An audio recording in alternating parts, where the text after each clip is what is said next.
The Black Aurora. It was late October in the small town of Churchill, Manitoba. Known as the polar bear capital of the world, this remote place had always been a quiet, cold outpost. But this year, something else was drawing attention. The most intense aurora borealis anyone had ever seen. Night after night, the sky was alive with brilliant colors: emerald green, violet, shimmering reds. The locals were used to the northern lights, but these were different, stronger, darker. On the fourth night of the unusual display, the sky turned completely black, as if the aurora had been swallowed by a void. People in the town watched in awe, but a strange sense of dread began to creep over them.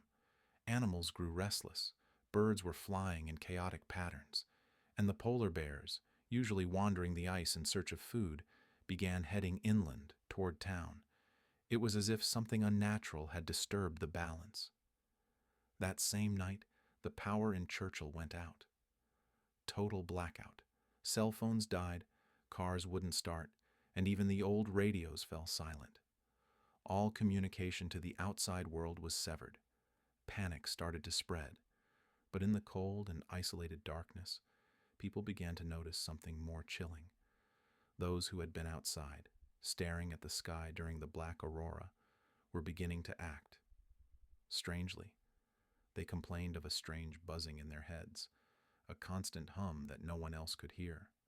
Their eyes became dilated, and they spoke of seeing figures moving in the dark skies, shadowy shapes that were not human. Some of them started wandering off into the frozen wilderness, heading north as if called by an unseen force. No one who left was ever seen again. Over the next few days, the Black Aurora returned, each night longer and darker than the last. The people who hadn't been affected tried to stay indoors, sealing their windows and doors, hoping the anomaly would pass. But one by one, they too began hearing the hum. It got louder and louder, a signal pulling them toward something ancient and buried beneath the ice. A local scientist named Dr. Nadine Ross had been studying the strange events.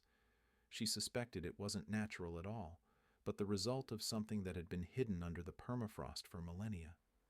Something that had woken up. Old legends told of the frozen watchers, creatures from another realm who came during the coldest nights when the sky turned black. Desperate to find answers, Dr. Ross made one last broadcast before the town's radio went dead. Her voice was frantic, warning anyone who might be listening. If you see the Black Aurora, don't look. Don't listen to the hum. And whatever you do, don't go outside. But by then, it was too late. The darkness in the sky wasn't just light. It was alive, sentient, reaching down like tendrils from the void, wrapping around the town and its people. Churchill was consumed, leaving nothing but silence and ice. And the Black Aurora? It began spreading south, inching toward the larger cities, as if it had more to consume.